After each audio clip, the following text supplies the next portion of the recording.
My boyfriend decided we're taking in his best friend's family after they lost everything in the California fires without even asking me, and I'm completely drowning in stress, but saying no would make me look like the worst person alive. First, I, 21F, just want to preface this by saying that I am fully willing to support their family through tangible means like buying them food, supplies, furniture, etc. I just don't think our apartment is a viable option. My boyfriend, 21M, and I live in a 2-bedroom 1-bathroom apartment in a very expensive area. Rent is around $3,000 per month, and we're both stressed out college students. This guy, 22M, has been best friends with my boyfriend since high school, and they regularly keep in touch and drive to see each other. My boyfriend and I live in NorCal while they live more south. The friend has not been in a good financial situation for the last 2 years. He dropped out of community college after he got a girl pregnant, and they ended up getting married after she gave birth.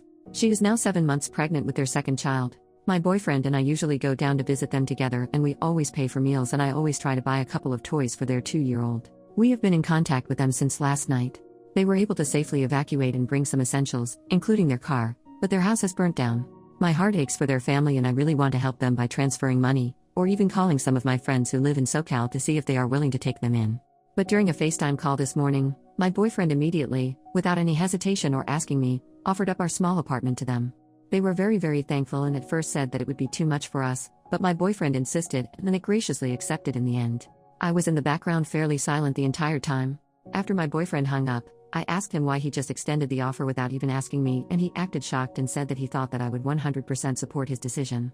I told him that I would have in any other living situation, but we are 2 poor college students, living in a small-ass apartment in an expensive area, and it is definitely going to be more than difficult to accommodate his friend, his pregnant wife, and toddler.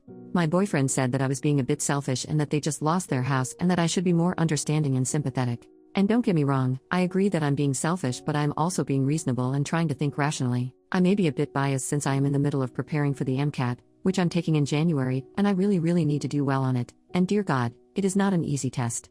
My boyfriend and I are both in very stressful majors that require a shit ton of work and studying, and on top of that, he and I both are working part-time. I feel like I'm already so stressed out right now with school, work, and everything. I look forward to quiet time in our apartment that we get to spend. I digress, but I can't help but think of how this changes everything. Of course, this is probably temporary, even though my boyfriend said they could stay as long as they need to, but right now is really not the time. My boyfriend and I argued over this for an hour and I ended up just heading out for the day. My boyfriend is sticking to his plan and he texted me saying that he's sorry and that he knows it'll be hard, but to remember we're doing a good thing and supporting our friends in a time of crisis.